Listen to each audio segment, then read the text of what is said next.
Hello YouTube, welcome back to the channel. So a little bit of a newsy-ish video, a lunchtime recording if you will. So before I go into the next set of things, I had a little window here to record. So I figured I'd talk about this. I got a little bit of an inkling of this late last night, early this morning. Initially, and I'll just be completely honest with you, it seemed a little bit off just because the combination of things just seemed a little bit odd to me. So I've got on here on the screen KK Sports Cards, a bulk submitter, who is announcing that the PSA Value service is back. And obviously Neo has already put out a video about this. Sports Card Dad has also put out, and I'm sure some other folks will have some videos out a little bit later on. So, I didn't want to necessarily make a video to go into the main group, but I did want to put out some feelers and ask around a little bit to try to get a little bit of information because it seemed a little bit weird to me. And the thing that threw me off, and I'll be honest with you, really came down to the specific restrictions on it. The 1996 to now, the 299 declared value. The 299 declared value fell a little bit low, the $30 per card, that's fine. And I expected, like a lot of other people, that the prices would steadily start to come down in these phases. But again, the 1996 to now was just a thing that just seemed odd to me. Now, Neo proposed the idea that, well, with Prism Football coming out, maybe this is a way for PSA to retain some market share with that kind of thing. But one other little angle and twist that's put into this, and depending on where you saw this posted and depending what group submitter that you received, you got different variations of it. But one of them, they'll put 3 to 4 months, estimated wait time, this, that, or the other thing. But one of the ones that I received directly, they put the note in this way. This is the way they phrased it. These orders will be checked in immediately at PSA. However, they will not be graded until the backlog is complete. In almost every instance, the idea here is that there is some kind of there's another factor. There's a bit of a time delay on it. But given what we knew previously about the backlog, that seemed also kind of odd. Again, so I've got a couple of things that just seemed off to me. The low declared value, the 1996 to now timeline, and the fact that, the backlog would be one of the contingent factors on the turnaround on this specific thing, even though they estimate 3 to 4 months.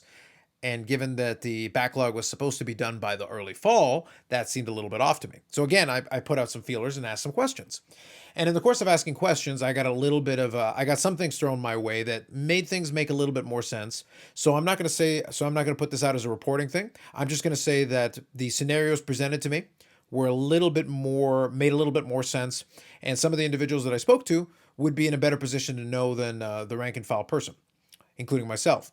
But one of the scenarios that was thrown out there is that based on this move, one of the things is that the backlog is probably closer to being done than initially thought. It feels like it's been moving along a little bit quicker than expected. And there's a real possibility, and again, don't quote me on it because I'm not there in the room counting the cards. But there's a real possibility that that backlog could actually reach a more controllable state or even be done as soon as 30 or so days, which falls a little bit more in line with those conditions that I said a moment ago. On this one here for KK Sports Cards, they don't specify it that way. They say the estimated wait time is 3 to 4 months, with the first ones getting done sooner. And they put no limits and, a variety of other caveats. But this other one that I said, they said important. These orders will be checked in immediately at PSA. However, they will not be graded until the backlog is complete. Well, you wouldn't be able to put that kind of a condition on it if the backlog was going to be in the fall and then you tack on, a wait time after that. It wouldn't make a lot of sense. So the potential expedited timeline makes a little bit more sense from that perspective. So again, I'm just throwing it out there as something that I got a chance to speak to a few folks, and a little birdie on my shoulder told me that it might be closer to something in the line of 30 days to get to a point at which they'd be comfortable enough, not necessarily to say the backlog is done, but close enough to say that the backlog is no longer as big a factor as it once was. If that is true, then this move suddenly makes a little bit more sense from that perspective, and you could expect another shoe to drop after that. The other piece, though, of the puzzle that I was stuck on for a little bit there was the 1996 to now. And that's really the timeline seemed a little bit weird. So with Neo's theory on the Prism football, well, 1996 to now wouldn't be necessary. If you just wanted to catch the current Prism products, you could have gone ultra modern. You could have said 2017, 2018 to now, and you would have been covered. However, one excellent point that was brought up to me that, again, makes me think about this in a slightly different way is that if you think back, what started in and around 1996? Well, if you're in the non-sports category, what you're going to realize is that while in North America, Pokemon cards started in 1999, in Japan, 1996 is actually the first year of the Pokemon cards in Japan. So again, like I said, if it was just about the Prism thing, you could have easily gone 2017, 2018, and to present. But if you wanted to somehow loop in Pokemon, something like that, 1996 just so happens to fall beautifully in line with the beginning of this run of Pokemon cards. Obviously, 1999 is also swept up in that with the North American version. Not necessarily the predominant rationale behind it or the dominant decision-making factor, but I do think it was kind of interesting that specifically they stuck out with 1996 to present as the cutoff for this with the $30. But also, if you were thinking collectible card games or TCGs, then the 299 value doesn't seem so far out of whack either. Because somebody may be interested in just submitting their cards in for $30, even at the 299 value, getting their stuff in and just getting it graded for that purpose, if that's what they want to do. Makes a little bit more sense for them. For some of the Prism cards, it still could make sense, certainly, but you could easily cross that threshold without too much difficulty and then just get bumped up to the next level anyway.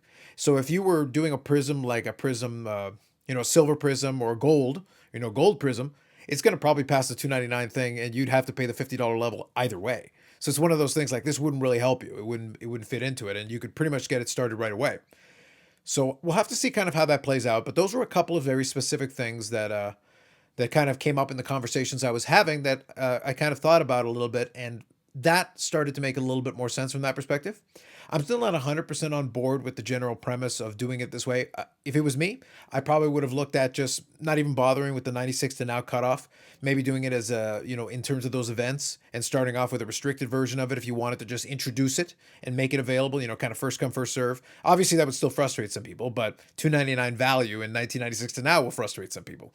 So you're going to frustrate people either way. But if you're going to make it available, having these additional kind of weird and quirky restrictions kind of makes things a little bit interesting. However, with kind of what I talked about with those folks, the 1996 suddenly makes a little bit more sense if we take into account the TCG angle, potentially. I'm not sure if that's the exact reason why, but it would make a lot more sense. And then also the 299 suddenly becomes less of a problem if we're thinking about those. And if, in fact, they are closer to completing that backlog or moving faster along that backlog than they expected, then it would create very few additional time delays to be able to just have this. And then the next shoe to drop would be to make it unrestricted, not 1996 to now, and then basically open it up a little bit more. If you're into SGC and some of the other ones, it's not really going to affect you anyway. So it's one of those things where that was the other reason why I was kind of looking at it going, like, I don't really know if it's going to take that much market share. As I said a moment ago, if you want to bring in Prism football, there are some things that would definitely fall under this, no question. But I think if your cards were of any real value anyway, you wouldn't fall under this regardless. You'd be at the $50 and above level regardless of anything else. So this wouldn't be a game changer for you at all.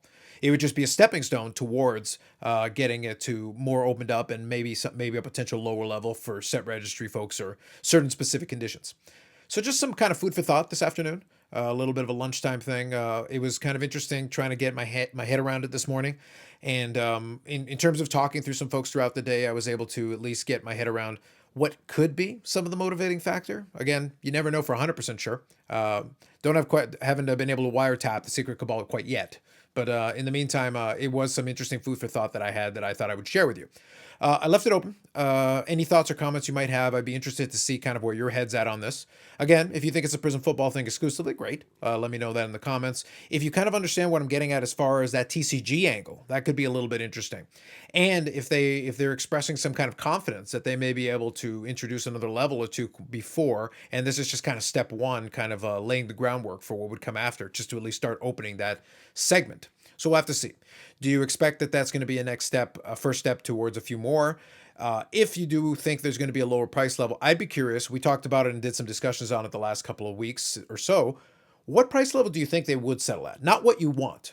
I want to be really clear about this. Not what you want, but what do you think is a realistic price level for this value one to end up with? Is 30 going to become the new norm on this one? Or is this something where you could see it being a little bit lower, but not crazy lower? Kind of where do you fall on this, and where do you see it going from this in the next couple of months as we move further into the summer?